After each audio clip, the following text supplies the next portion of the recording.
अस्सलाम वालेकुम दोस्तों। Imran series novel Hot World by Mazhar Kaleem MA। अगर आपने अभी तक हमारे चैनल जासूसी दुनिया को सब्सक्राइब नहीं किया तो सब्सक्राइब करें और बेल आइकन पर क्लिक कीजिए।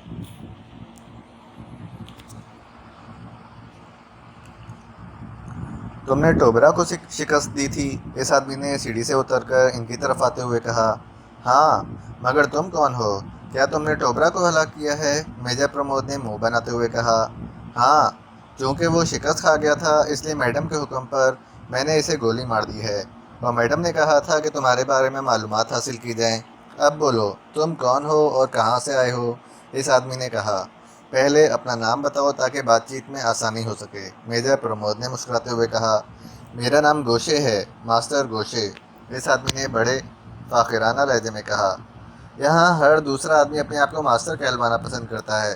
बहरहाल मास्टर गोशे, हम तुम्हारी मैडम से मुलाकात के लिए आए हैं। तुम बताओ कि ये मुलाकात हो सकती है? मेजर प्रमोद ने कहा तो मास्टर गोशे बेख्तियार उछल पड़ा। मुलाकात? क्यों? मास्टर गोशे ने कहा। हमें ब्लैक एरिया के एक आदमी से कारोबारी धंधा करना है, लेकिन हमें बताया गया है जब तक हम तुम्हारी मैडम से कोई रेफरेंस ना लें हम ब्लैक एरिया में दाखिल ही नहीं हो सकते। इसलिए हम यहाँ आए हैं, और ये टोबरा तो अपने आप हमसे उलझ पड़ा था। इसके बावजूद हमने इसे गोली नहीं मारी, मेजर प्रमोद ने जवाब दिया। ब्लैक एरिया में तुमने किससे मिलना है? मास्टर गवाबी से, मेजर प्रमोद ने कहा। क्यों? मास्टर गोशे ने चौंक कर कहा। कारोबारी सौदा करना है, मेजर प्रमोद ने जवाब दिया। सुनो, खामोशी से वापस चले जाओ, बस मैं तुम्हारे साथ यही भलाई कर सकता हूँ। अभी मुझे मैडम ने हुक्म नहीं दिया कि तुम्हें गोली मार दी जाए, इसलिए जाने बचाकर निकल जाओ। मास्टर गोशे ने कहा। हम तुम्हारी मैडम को $1,00,000 नकद दे सकते हैं, सिर्फ रेफरेंस के लिए, मेजर प्रमोद ने कहा तो मास्टर गोशे बेइख्तियार उछल पड़ा। इसकी आंखों में तेज चमक उभर आई थी। क्या इतनी बड़ी रकम है तुम्हारे पास? मास्टर गोशे ने कहा। गारंटेड चेक हैं, मेजर प्रमोद ने जवाब दिया तो मास्टर गोशे ने बेइख्तियार मुंह बना लिया। ठीक है, तुम यहीं रुको, मैं मैडम से बात करके अभी आता हूँ, मास्टर गोशे ने कहा और मुड़कर तेज़ी से सीढ़ियाँ चढ़कर इनकी नज़रों से गायब हो गया। सब लोग अपने अपने काम करें, हमें किसी से कोई लेना देना नहीं है, मेजर प्रमोद ने मुड़कर ऊंची आवाज़ में कहा। लेकिन वो सब इसी तरह खामोश और बेहसो हरकत बैठे रहे। 10 मिनट बाद मास्टर गोशे वापस आ गया। 2 चेक, मैडम ने इजाज़त दे दी है, और रेफरेंस के तौर पर मैं तुम्हारे साथ जाऊंगा, मास्टर गोशे ने कहा। ये सोच लो कि अगर तुमने धोखा किया तो फिर जिंदा नहीं रह सकोगे, मेजर प्रमोद ने जेब में हाथ डालते हुए कहा। मैं मास्टर गोशे हूँ, समझे? आइंदा मेरे बारे में ऐसे अल्फाज मुँह से ना निकालना, मास्टर गोशे ने उसीले लहजे में कहा। मैं तुम्हारे फ़ायदे के लिए कह रहा हूँ, मेजर प्रमोद ने कहा, और इसके साथ ही इसने जेब से एक चेकबुक निकाली और इस पर मैडम का नाम लिखकर दस्तखत किए, और चेक बुक से अलहदा चेक करके इसने मास्टर गोशे की तरफ बढ़ा दिया। मास्टर गोशे ने चेक लेकर इसे गौर से देखा और फिर अस्पात में हिलाते हुए इसने चेक काउंटर पर खड़े आदमी की तरफ बढ़ा दिया। चेक मैडम को पहुंचा दो और इन्हें बता दो कि इनके हुक्म पर मैं इनके साथ मास्टर गवाबी के पास जा रहा हूँ। वो मास्टर गवाबी को फ़ोन कर दें, मास्टर गोशे ने इस आदमी से कहा। यस सर, इस आदमी ने इंतहाई मौतबाना अंदाज में अस्बात में सर हिलाते हुए कहा। आओ मेरे साथ, मास्टर गोशे ने कहा और मेन गेट की तरफ बढ़ने लगा, और फिर यकलखत रुक गया। टोबरा की लाश उठाकर बाहर फेंकवा देना, मास्टर गोशे ने कहा, और एक बार फिर मुड़कर आगे बढ़ने लगा। थोड़ी देर बाद वो सब कार में सवार होकर ब्लैक एरिया की तरफ बढ़े चले जा रहे थे। मास्टर गोशे भी इनके साथ कार में सवार था। तुमने किस चीज़ का सौदा करना है? मास्टर गवाबी से खामोश बैठे हुए मास्टर गोशे ने अचानक मेजर प्रमोद से मुखातिब होकर कहा। ये बात मास्टर गवाबी को ही बताई जा सकती है, मेजर प्रमोद ने जवाब दिया तो मास्टर गोशे ने बेख्तियार होंठ भींच लिए। इसके चेहरे पर गुस्से के तासरात उभरे, लेकिन वो खामोश रहा। थोड़ी देर बाद कार एक सड़क पर पहुंचकर जैसे ही मुड़ी, 2 स्याह लिबास वालों ने इसे रोका तो कैप्टन तौफीक ने कार रोक दी। ये दोनों मुसल्लाह थे। मैं मास्टर गोशे हूँ, ये मैडम के मेहमान हैं, और मैडम ने मास्टर गवाबी से इनकी मुलाकात का वक्त ले लिया है। ओह, फिर तो मैं कार पर मखसूस स्टिकर लगा देता हूँ, इस मुसल्ला आदमी ने कहा, और जेब से एक कागज़ निकालकर इसने इसकी पुश्त पर मौजूद पतला सा कागज़ हटाया और स्टिकर इसने कार के शीशे की साइड पर चिस्पा कर दिया। इस पर मौत का निशान यानी 2 हड्डियाँ और दरमियान में इंसानी खोपड़ी बनी हुई थी। वहाँ पहुँचकर हमने क्लब में जाना है, वहाँ के लिए निशानात भी दे दो। कितने आदमी हो? इस मुसल्ला आदमी ने पूछा। मुझ समेत 4, मास्टर गोशे ने जवाब दिया तो इस मुसल्ला आदमी ने जेब से स्याह रंग के 4 बैज निकाले जिन पर स्याह रंग का सितारा बना हुआ था। ये अपने सीनों पर लगा लो, वापसी पर यहीं ले जाना। इस आदमी ने कहा तो मास्टर गोशे ने इससे चारों बैज ले लिए, जबकि कैप्टन तौफीक ने कार आगे बढ़ा दी। मास्टर गोशे ने 3 बैज मेजर प्रमोद और इसके साथियों को दे दिए और एक बैज अपने सीने पर लगा लिया। क्या तुम्हें भी इसकी ज़रूरत है? हाँ, बगैर इजाज़त वहाँ नहीं जा सकता, मास्टर गोशे ने कहा। लेकिन वो तो क्लब होगा, वहाँ तो हर कोई आता जाता रहता होगा। ब्लैक एरिया में रहने वाले तो आ जा सकते हैं, बाहर से आने वाले जहाँ से इजाज़त लेते हैं और इस इजाज़त के लिए $1000 लिए जाते हैं, मास्टर गोशे ने कहा तो मेजर प्रमोद ने इस्बात में सर हिला दिया। ब्लैक एरिया की सड़कें तंग थीं और वहाँ हर तरफ स्याह लिबास वाले मुसल्लह अफराद घूमते फिरते नजर आ रहे थे।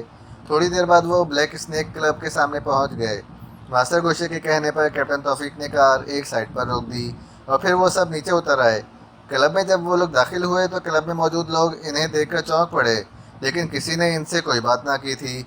और फिर मास्टर गोशे ने काउंटर पर खड़े एक आदमी से बात की। हाँ, मास्टर का हुक्म पहुंच गया है, लेकिन मास्टर से ये तीनों ही मिल सकते हैं, तुम नहीं, इस आदमी ने कहा। ठीक है, मैं यहाँ रुक जाता हूँ, मास्टर गोशे ने बड़े मौदमाना लहजे में कहा। तुम वापस जा सकते हो, हमें शायद यहाँ रहना पड़े, मेजर प्रमोद ने कहा और इसके साथ ही इसने जेब से बड़ी मालियत के चंद नोट निकालकर मास्टर गोशे के हाथ में रख दिए। टैक्सी लेकर चले जाओ। ओके, ठीक है, मास्टर गोशे ने कहा और नोट जल्दी से जेब में डालकर वो मुड़ गया। काउंटर पर खड़े हुए आदमी ने साइड पर मौजूद एक बड़ी बड़ी मूंछों वाले को इशारे से बुलाया। यस सर, इस मूंछों वाले ने करीब आकर मौतबाना लहजे में कहा। ये मास्टर के मेहमान हैं, इन्हें मास्टर के ऑफिस तक छोड़ आओ, काउंटर मैन ने मूंछों वाले से कहा। आओ, इस मूंछों वाले ने कहा। और तुम सुन लो, मास्टर के सामने ऊंची आवाज़ ना निकालना, वरना दूसरा सांस ना ले सकोगे, काउंटर मैन ने मेजर प्रमोद और इसके साथियों से मुखातिब होकर कहा। ऐसी बात आइंदा हमें ना कहना, समझे, वरना, मेजर प्रमोद ने काट खाने वाले लहजे में कहा और तेज़ी से इस मूंछों वाले की तरफ बढ़ गया, जबकि काउंटर पर खड़ा आदमी बेख्तियार होंठ भींच कर रह गया था। थोड़ी देर बाद साइड राहदारी में दाखिल होकर वो एक दरवाजे के सामने पहुंच गए, जिसके बाहर मशीन गनों से मुसल्लह 4 अफराद मौजूद थे। ये मास्टर के मेहमान हैं, मूंछों वाले ने एक मुसल्लह आदमी से कहा तो इसने इस बात में सर हिला दिया और आगे बढ़कर दरवाज़ा खोल दिया तो मेजर प्रमोद अंदर दाखिल हुआ। इसके पीछे कैप्टन तौफीक और कैप्टन तारिक अंदर दाखिल हुए तो भारी दरवाज़ा बंद कर दिया गया। ये एक खासा बड़ा और शानदार अंदाज में सजाया गया कमरा था, जबकि आखिरी हिस्से में एक बड़ी ऑफिस टेबल के पीछे एक दराज कद और देव हैकल आदमी बैठा हुआ था। इसके सर पर एक बाल भी ना था, जबकि सुनहरी रंग की बड़ी बड़ी मूछें नेज़ों की तरह साइडों पर उठी हुई थीं। इसकी आंखें छोटी छोटी थीं, लेकिन इनमें सांप की आंखों जैसी चमक थी। पेशानी छोटी थी, लेकिन गंजे सर की वजह से वो चौड़ी नज़र आ रही थी। चेहरे पर जगह जगह जख्मों के मंदमल निशानात नज़र आ रहे थे और इसने गहरे नीले रंग का सूट पहना हुआ था। इसकी एक उंगली में इंतहाई कीमती हीरे की अंगूठी भी थी। आओ बैठो और बताओ कि तुम मुझसे क्या सौदा करना चाहते हो, इस आदमी ने करख्त लहजे में कहा। तुम्हारा नाम मास्टर गवाबी है और तुम यहाँ के मैनेजर हो, मेजर प्रमोद ने सादा से लहजे में कहा। हाँ, तुम कौन हो और कहाँ से आए हो, मास्टर गवाबी ने कहा। हमने मार्टिन से मिलना है, मेजर प्रमोद ने कहा तो मास्टर गवाबी बेख्तियार उछल पड़ा। इसके चेहरे पर यकलख्त इंतहाई हैरत के तासुरात उभर आए थे। मार्टिन, वो कौन है, मास्टर गवाबी ने एक एक लफ्ज़ चबाने के अंदाज में कहा। हॉट वर्ल्ड हेडक्वार्टर का इंचार्ज मार्टिन, जिसका ऑफिस इस क्लब के नीचे है और यहाँ से एक खुफिया रास्ता इस तक जाता है, मेजर प्रमोद ने पहले की तरह सादा से लहजे में कहा। पहले तुम बताओ कि तुम हो कौन, मास्टर गवाबी ने मेज़ पर रखा हुआ हाथ पीछे की तरफ खिसकाते हुए कहा। कैप्टन, दरवाज़ा अंदर से लॉक कर दो, मेजर प्रमोद ने मुड़े बगैर कहा। क्या क्या कह रहे हो, मास्टर गवाबी ने उछलते हुए कहा। इसके साथ ही इसका हाथ तेज़ी से ऊंचा हुआ, लेकिन दूसरे ही लम्हे तड़तड़ाहट की आवाज़ों के साथ ही इसके हाथ में नज़र आने वाला मशीन पिस्टल उड़ता हुआ एक तरफ जा गिरा और मास्टर गवाबी बेख्तियार हाथ झटकने लगा। इसका चेहरा यकलख्त आग के शोलों की तरह तप उठा था। शराफत से हमें वहाँ ले चलो, वरना, मेजर प्रमोद ने इससे मुखातिब होकर कहा। लेकिन दूसरे ही लम्हे मास्टर गवाबी एक झटके से उठकर खड़ा हो गया। तुम्हारी ये जुर्रत कि तुम मुझसे, मास्टर गवाबी से इस लहजे में बात करो, मैं तुम तीनों की हड्डियाँ एक लम्हे में तोड़ दूंगा, मास्टर गवाबी ने तेज़ी से साइड पर होकर मेजर प्रमोद की तरफ जारहाना अंदाज में बढ़ते हुए कहा। अरे अरे, इस कदर गुस्सा, मेजर प्रमोद ने 2 कदम पीछे हटते हुए कहा। तुम्हारी ये जुर्रत कि तुम इस अंदाज में मुझसे बात करो। मास्टर गवाबी ने मेजर प्रमोद को पीछे हटते देखकर और ज़्यादा गुस्सीले लहजे में कहा। लेकिन जैसे ही वो साइड से एक कदम आगे बढ़ा, मेजर प्रमोद का बाजू बिजली की सी तेज़ी से घूमा और चटाख की आवाज़ के साथ एक भरपूर थप्पड़ मास्टर गवाबी के चेहरे पर इस कदर ज़ोर से पड़ा कि मास्टर गवाबी जैसा देव हैकर आदमी चीखता हुआ उछलकर साइड पर मौजूद सोफे पर जा गिरा। लेकिन इससे पहले कि वो संभलता, मेजर प्रमोद का दूसरा बाजू पहले से भी ज़्यादा तेज़ रफ्तारी से घुमा और सोफे पर गिरकर उठता हुआ मास्टर गवाबी चीखता हुआ पलट कर नीचे बिछे हुए कालीन पर जा गिरा। नीचे गिरकर इसने अपनी तरफ से तेज़ी से उठने की कोशिश की, लेकिन मेजर प्रमोद की लात घूमी और मास्टर गवाबी एक बार फिर चीखता हुआ नीचे गिरा। फिर तो जैसे मशीन चल पड़ी हो, इस तरह मेजर प्रमोद की दोनों टांगें हरकत में आ गईं और फिर चंद लम्हों बाद ही देव हैकल मास्टर गवाबी बेहोश हो चुका था। इसके दोनों गालों पर उंगलियों के गहरे निशानात मौजूद थे और इसके नाक और मुंह से खून के कतरे निकलने लगे थे। इसे उठाकर सोफे की कुर्सी पर डाल दो और इसका कोट इसकी पुश्त से नीचे कर दो, मेजर प्रमोद ने कहा तो कैप्टन तारिक और कैप्टन तौफीक ने इसकी हिदायत पर अमल करना शुरू कर दिया। जबकि मेजर प्रमोद तेज़ी से आगे बढ़ा और इसने मेज़ की दराजें खोल खोल कर इन्हें चेक करना शुरू कर दिया और फिर सबसे निचली दराज के अंदर एक खुफिया खाना इसने तलाश कर लिया। इसमें सुर्ख रंग की एक फ़ाइल मौजूद थी। मेजर प्रमोद ने फ़ाइल निकाली तो वो बेख्तियार उछल पड़ा। फिर इसने तेज़ी से इसकी वर्क गर्दानी शुरू कर दी। कुछ देर बाद इसने फ़ाइल पढ़ ली और इसके साथ ही इसके चेहरे पर इत्मीनान के तासुरात उभर आए। इसने फ़ाइल को वापस इस खाने में रखा और दराज बंद कर दी। इसे गोली मार दो और फ़ोन का रिसीवर उठाकर एक तरफ रख दो। मैंने खुफिया रास्ता तलाश कर लिया है, आओ मेरे साथ, मेजर प्रमोद ने कहा तो कैप्टन तौफीक ने मशीन पिस्टल मास्टर गवाबी के उभरे हुए सीने पर रखकर ट्रैगर दबा दिया, जबकि कैप्टन तारिक ने फ़ोन का रिसीवर उठाकर एक तरफ रख दिया। उगबी तरफ एक कमरा था, वो तीनों इस कमरे में आ गए। ये एक छोटा सा कमरा था। मशीन पिस्टल तैयार रखना, नीचे ना जाने कितने आदमी मौजूद हों, मेजर प्रमोद ने एक दीवार की तरफ देखते हुए कहा। इसने दीवार की एक उभरी हुई ईंट को 3 बार दबाया तो सरर की आवाज़ के साथ ही दीवार दरमियान से एक तरफ हटती चली गई। दूसरी तरफ सीढ़ियाँ नीचे जा रही थीं। वो तीनों तेज़ी से इस खला को क्रॉस करके दूसरी तरफ पहुंच गए तो मेजर प्रमोद ने दूसरी तरफ मौजूद उभरी हुई ईंट को 3 बार दबाया तो सरर की आवाज़ के साथ ही दीवार बराबर हो गई। ये सीढ़ियाँ उतरकर वो छोटे से कमरे में पहुंच गए। अब तैयार रहना, जो नज़र आए उड़ा दो, मेजर प्रमोद ने कहा तो इसके साथियों ने इस बात में सर हिला दिए। मशीन पिस्टल इनके हाथों में थे। मेजर प्रमोद ने इस कमरे की एक दीवार को चेक किया और एक उभरी हुई ईंट तलाश कर ली। मेजर प्रमोद ने इस ईंट को बार बार प्रेस किया तो सरर की आवाज़ के साथ ही इस दीवार में खला पैदा हो गया और मेजर प्रमोद उछलकर दूसरी तरफ गया तो ये एक राहदारी थी जो आगे जाकर मुड़ गई थी, लेकिन राहदारी खाली थी, वहाँ कोई आदमी ना था और मेजर प्रमोद समझ गया कि चूँकि क्लब की तरफ से रास्ता ब्लॉक कर दिया गया था इसलिए इस तरफ कोई आदमी मौजूद ना था और राहदारी आगे जाकर मुड़ी तो एक छोटे से हॉलनुमा कमरे पर ख़त्म हो गई। इस हॉलनुमा कमरे में 4 मुसल्लह आदमी एक दीवार में बने हुए बंद दरवाजे के सामने बड़े मोहतात अंदाज में खड़े थे, लेकिन इस तरफ इनकी साइड थी जिस तरफ मेजर प्रमोद और इसके साथी मौजूद थे। मेजर प्रमोद ने हाथ आगे बढ़ाया और दूसरे ही लम्हे रेट रेट की आवाज़ के साथ ही वो चारों चीखते हुए उछलकर नीचे गिरे, लेकिन मेजर प्रमोद ने ट्रैगर से उंगली इस वक्त तक न हटाई जब तक ये चारों साकत ना हो गए। इसके साथ ही मेजर प्रमोद उछलकर आगे बढ़ा और दौड़ता हुआ इस दरवाजे तक पहुंच गया।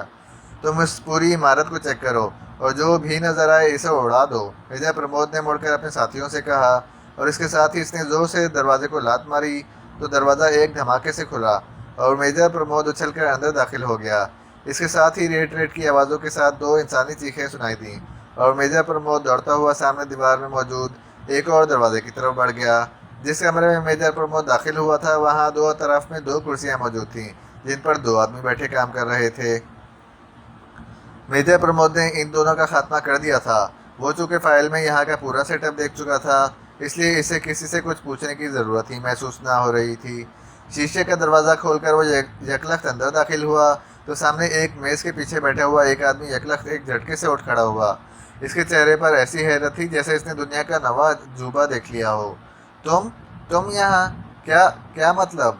इस आदमी ने इंतहाई हैरत भरे लहजे में कहा, लेकिन दूसरे ही लम्हे वो चीखता हुआ उछलकर साइड दीवार से जा टकराया और फिर एक धमाके से नीचे गिरा ही था कि मेजर प्रमोद ने इसकी कनपट्टी पर भरपूर ज़रब लगाई और उठता हुआ आदमी एक झटके से नीचे गिरा और साकत हो गया। मेजर प्रमोद तेज़ी से मुड़ा ही था कि कैप्टन तौफीक अंदर दाखिल हुआ। क्या हुआ? मिर्जा प्रमोद ने चीख कर पूछा। बॉस, यहाँ 10 मुसल्लह अफराद थे, इन सब का खात्मा कर दिया गया है, कैप्टन तौफीक ने जवाब दिया। कहीं से कोई रस्सी ढूंढ कर लाओ, जल्दी करो, मिर्जा प्रमोद ने कहा तो कैप्टन तौफीक वापस मुड़ गया, जबकि मिर्जा प्रमोद मेज़ की दूसरी तरफ कुर्सी की तरफ बढ़ गया। मेज़ पर एक कंप्यूटर मौजूद था जो ऑफ था। इसके साथ ही एक फ़ोन और एक इंटरकॉम रखा हुआ था। मिर्जा प्रमोद ने मेज़ की दराज खोलकर इनमें से मौजूद फाइलों को निकालकर चेक करना शुरू कर दिया, लेकिन ये हॉट वर्ल्ड के बिजनेस की फाइलें थीं। ये रस्सी बॉस, कुछ देर बाद कैप्टन तौफीक ने अंदर आते हुए कहा। तो मेजर प्रमोद साइड से निकलकर आगे आया और फिर इसने कैप्टन तौफीक के साथ मिलकर इस आदमी को उठाकर इस कुर्सी पर डाला और फिर इसे रस्सी की मदद से अच्छी तरह कुर्सी से जकड़ दिया। तुम बाहर कैप्टन तारिक के साथ पहरा दो, किसी भी वक्त कोई भी आ सकता है। और हाँ, तुम्हारे पास खंजर होगा, वो मुझे दे दो, मेजर प्रमोद ने कहा। तो कैप्टन तौफीक ने कोट की अंदरूनी खुसूसी जेब से एक बारीक धार का खंजर निकालकर मेजर प्रमोद की तरफ बढ़ा दिया और खुद तेजी से मुड़कर बाहर निकल गया। मेजर प्रमोद ने इस आदमी के चेहरे पर एक के बाद एक ने थप्पड़ मारने शुरू कर दिए। चौथे थप्पड़ पर वो आदमी चीखता हुआ होश में आ गया। तुम्हारा नाम मार्टिन है, बोलो, मेजर प्रमोद ने घुर्राते हुए कहा। हाँ, मगर मगर तुम कौन हो? यहाँ कैसे आ गए हो? क्या मतलब? इस आदमी ने इंतहाई हैरत भरे लहजे में कहा। सुनो, अगर तुमने मेरे सवाल का जवाब दिया तो ठीक, वरना इस खंजर से तुम्हारी एक एक रग काट दूंगा। तुम्हारे साथी हलाक हो चुके हैं और किसी को भी मालूम नहीं कि यहाँ तुम्हारे साथ क्या हो रहा है। बताओ, वो हॉट वेपन की फैक्ट्री कहाँ है? मेजर प्रमोद ने तेज लहजे में कहा। तो मार्टिन ने बंदे होने के बावजूद उछलने की बेख्तियार कोशिश की। Hot weapon? क्या मतलब? मार्टिन ने रुक रुक कर कहा, लेकिन दूसरे ही लम्हे कमरा इसके हलक से निकलने वाली चीख से गूंज उठा। मेजर प्रमोद ने इसका फिक्रा ख़त्म होते ही इसकी एक आंख खंजर की नोक से बाहर निकाल दी थी। बोलो, कहाँ है हॉट वेपन की फैक्ट्री? बोलो, मेजर प्रमोद ने इसके हाथ की उंगलियों पर खंजर का वार करते हुए कहा। तो मार्टिन की 4 उंगलियां आधे से ज़्यादा कट गईं। बोलो, कहाँ है फैक्ट्री? बोलो। मेजर प्रमोद का खंजर वाला हाथ मुसलसल हरकत में था और इस बार इसका गाल कट गया। बोलो, कहाँ है फैक्ट्री? बोलो, मेजर प्रमोद ने हज़ियानी अंदाज में कहा और इसके साथ ही खंजर मार्टिन के बाजू में आधे से ज़्यादा उतर गया। मार्टिन का मुंह खुला हुआ था। वो मुसलसल दाएं बाएं सर घुमा रहा था, लेकिन इसके मुंह से कोई आवाज़ ना निकल रही थी। अलबत्ता इसका बंधा हुआ जिस्म बुरी तरह से कांप रहा था। बोलो, वरना, मेजर प्रमोद ने इसके दूसरी बाजू में खंजर उतारते हुए कहा। कैटन कैटन बांतो, कैटन बांतो। मार्टिन के हलक से रुक रुक कर अल्फाज निकले और इसके साथ ही इसका सर ढलक गया। मेजर प्रमोद ने एक हाथ से इसके सर के बाल पकड़कर इसका सर उठाया, लेकिन दूसरे ही लम्हे इसने बेख्तियार एक तवील सांस लिया, क्योंकि मार्टिन की आंखें बेनूर होकर ऊपर को चढ़ गई थीं। वो पे दर पे होने वाली तकलीफ़ों को बर्दाश्त ना कर सका था और इसका हार्ट फेल हो गया था। मेजर प्रमोद ने इस तरह होंठ भींचे जैसे इतनी जल्दी इसके हलाक हो जाने पर इसे गुस्सा आ रहा हो। वैसे वो समझ चुका था कि मार्टिन चूँकि फील्ड का आदमी ना था, इसलिए वो हलाक हो गया है। केटन और बांतो, ये तो 2 जुड़वा जजीरे हैं बहरुल काहिल में, मेजर प्रमोद ने बड़बड़ाते हुए कहा और फिर खंजर को इसने मार्टिन के लिबास से साफ किया और फिर तेज़ी से वापस मुड़ गया। केटन बहरुल काहिल का खासा बड़ा जजीरा था। यहाँ की आबो हवा ऐसी थी कि यहाँ पूरे साल मौसम इंतहाई खुशगवार रहता था। फिर जजीरा इंतहाई सरसब्ज और शादाब था। यहाँ पूरी दुनिया में पसंद किए जाने वाले एक फूल केटिन इस कदर अफराद से पैदा होता था कि इस जजीरे का नाम ही केटिन रख दिया गया था और कहा जाता था कि इस केटिन जजीरे से ही केटिन फूल पूरी दुनिया में फैला था, जबकि बुनियादी तौर पर वो इस जजीरे का खुरदरू और कुदरती फूल था। ये जजीरा अपने इंतहाई खुशगवार मौसम में हर तरफ फैले हुए केटिन के फूलों और इनकी मशहूर कन खुशबू की वजह से इंतहाई आबाद रहता था। हालांकि केटिन जजीरे पर बेहद महंगाई थी, क्योंकि यहाँ सिवाय पीने के पानी के बाकी दुनिया की हर चीज़ एक्रीमिया से मंगवाई जाती थी। लेकिन इसके बावजूद दुनिया भर के अमीर सयाह केटिन में इस कदर आते जाते रहते थे और जजीरे पर सयाहों की वाकई इस कदर तादाद बैक वक्त नज़र आती रहती थी कि शायद इतने सयाह दुनिया के किसी और मकाम पर इकट्ठे ना हो सकते थे। केटिन जजीरा हर लिहाज से मुकम्मल तौर पर आज़ाद जजीरा समझा जाता था। सिवाय जबर और ज़बरदस्ती के और कोई सूल और कायदा ना था। सिर्फ जबर और ज़बरदस्ती को ही जुर्म समझा जाता था और इसकी इंतहाई सख्त सज़ा मुकर्रर थी। इसके अलावा यहाँ कोई इखलाकी या मजहबी उसूल और कवायद की परवाह ना की जाती थी। दूसरे लफ्ज़ों में यहाँ हर लिहाज से मुकम्मल आज़ादी थी। यहाँ पुलिस और इंतज़ामिया भी मौजूद थी, लेकिन वो सिवाय जबर व ज़बरदस्ती के और किसी मामले में मुदाखलत ना करती थी। अलबत्ता कत्ल व गारत के ख़िलाफ़ कार्रवाई की जाती थी। यहाँ सबसे ज़्यादा ख्याल ट्रैफिक के उसूलों की पाबंदी का था और ट्रैफिक के उसूलों पर सख्ती से पाबंदी कराई जाती थी। केटिन की एक खूबसूरत सड़क पर एक 2 मंजिला इमारत वुल्फ हाउस के नाम से मशहूर थी। इस इमारत में दरअसल नाइट क्लब बनाया गया था, लेकिन इसे नाइट क्लब का नाम ना दिया गया था, बल्कि यहाँ आने वालों को खुसूसी खिदमात मुहैया की जाती थी। यही वजह थी कि वुल्फ हाउस अमीर तरीन सयाहों में बेहद मकबूल था, लेकिन यहाँ का रुख सिर्फ वही सयाह करते थे जिनके बैंक अकाउंट्स में भारी सरमाया मौजूद होता था, क्योंकि यहाँ हर खिदमत की फ़ीस इस कदर ज़्यादा वसूल की जाती थी कि शायद आम मुल्कों में इससे वुल्फ हाउस जैसी पूरी इमारत खरीदी जा सके। वुल्फ हाउस का मालिक और मैनेजर एक उधेड़ उम्र आदमी कर्नल वुल्फ था। कर्नल वुल्फ एक्रेमियन नजात यहूदी था। वो एक्रेमिया की एक सीक्रेट एजेंसी में बड़े तवील अरसे तक काम करता रहा था। फिर इसने वहाँ से रिटायरमेंट ले ली थी और केटिन आकर यहाँ ये इमारत खरीद कर इसने ये मुनफरिद तर्ज का नाइट क्लब खोल लिया था। इसके साथ साथ इसने खुफिया तौर पर ऐसा ग्रुप भी बनाया हुआ था जो इंतहाई तजर्बाकार एजेंटों पर मुश्तमिल था, और वो बाकायदा बुकिंग करके इस ग्रुप के ज़रिए दूसरों के काम कराता रहता था, जिसमें हर किस्म के जराइम भी शामिल थे। और इसकी वो इतनी भारी फीसें वसूल करता था कि केटिन में इसको लॉर्ड कर्नल कहा जाता था। इस ग्रुप का नाम वुल्फ ग्रुप था।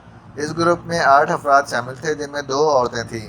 ग्रुप की अमली इंचार्ज एक औरत मादाम टाइगर थी, जिसे उर्फ़े आम में मैडम वुल्फ कहा जाता था। मैडम वुल्फ बेहद ख़तरनाक औरत थी।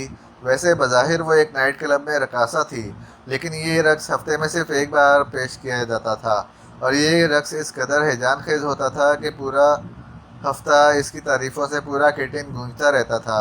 ये रक्स मैडम वुल्फ सुनहरी रंग का नकाब पहनकर करती थी, इसलिए सिवाय ख़ास लोगों के और किसी को मालूम न था कि ये हैजान खेज रक्स करने वाली मैडम वुल्फ खुद है। वुल्फ ग्रुप का हेडक्वार्टर केटन की एक खूबसूरत रिहायशी कॉलोनी में था, जहां न सिर्फ मैडम वुल्फ का ज़ाती ऑफिस मौजूद था, बल्कि बाकी ग्रुप के मर्द और औरतें भी इस कोठी में इकट्ठे रहते थे। इनके काम करने का तरीक़ाकार ये था कि जब भी कोई बड़ा काम आता तो मैडम वुल्फ पूरे ग्रुप की मीटिंग कॉल करती, और फिर वो बाहमी मशवरे से इस मिशन के लिए लाहे अमल तय करते, और इसके बाद मिशन की तकमील का आगाज़ किया जाता था। मैडम वुल्फ इस वक्त अपने ऑफिस में बैठी एक फाइल के मुताले में मसरूफ़ थी। इसे कर्नल वुल्फ ने कल ही हॉट वर्ल्ड की एक मिशन के सिलसिले में ब्रीफ किया था कि एशियाई एजेंटों का एक ग्रुप जो 2 मर्दों और एक औरत पर मुश्तमिल है, केटिन पहुंचा है। वो जिस हुलिये और कागजात में यहाँ पहुँचे हैं, इनकी नकूल इस फाइल में मौजूद थी, और ये फाइल कल इस तक पहुँची थी, और मैडम वुल्फ ने कल रात ही मीटिंग कॉल करके इसके बारे में लाहे अमल तैयार कर लिया था, और ये लाहे अमल इनको ट्रेस करने का था।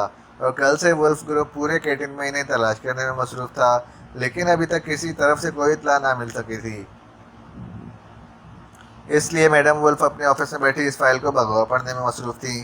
फाइल में जो तस्वीर मौजूद थी, इनके मुताबिक ये 3 अफराद एक्रेमियन थे, लेकिन कर्नल वुल्फ ने इसे बताया था कि दरअसल ये एशियाई हैं और ये ग्रुप हॉट वर्ल्ड के किसी लिबर्टी के ख़िलाफ़ काम करने के लिए यहाँ पहुँचा है। लेकिन ना कर्नल वुल्फ और ना ही वुल्फ ग्रुप में किसी को मालूम था कि केटिन में कोई साइंसी लेबॉर्ट्री भी है, और ये इनका मसला भी ना था। इनका मिशन सिर्फ इन 2 मर्दों और एक औरत को ट्रेस करके हलाक करना था, और ये इनके लिए इंतहाई आसान मिशन था। इतना आसान कि इनके नज़दीक वो इसे मिशन समझने पर ही तैयार ना हो रहे थे। गो केटन में लाखों मर्द और औरतें मौजूद थीं। इनमें से इन 3 को ट्रेस करना भूसे के ढेर से सुई तलाश करने के मुतरादिफ था, लेकिन चूँकि इनकी तस्वीरें इनके पास थीं, इसलिए इन्हें यकीन था कि वो जल्द ही इन्हें ट्रेस कर लेंगे, और इनके मुताबिक असल मिशन इन्हें ट्रेस करना था। ट्रेस करने के बाद इनका खात्मा मामूली बात थी, लेकिन मैडम वुल्फ की समझ में ये बात ना आ रही थी कि ये 3 अफराद हॉट वर्ल्ड जैसी बैनुल-अक़वामी तंजीम का क्या बिगाड़ सकते हैं, जिसके लिए बाकायदा इन्होंने ये मिशन वुल्फ ग्रुप को दिया है।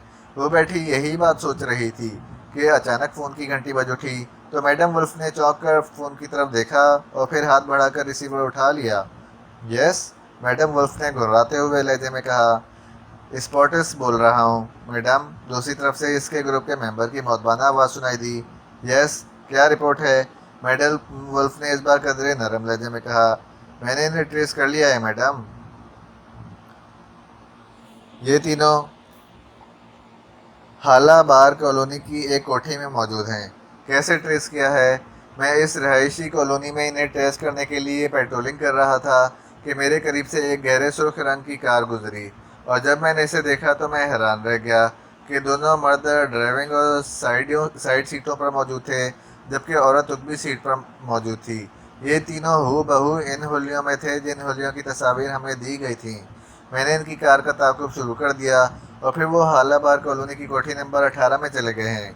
मैं अब वहाँ से करीब ही एक पब्लिक फ़ोन बूथ से आपको कॉल कर रहा हूँ। तुम्हारे पास बेहोश कर देने वाली गैस का पिस्टल है या नहीं? मैडम वुल्फ ने कहा।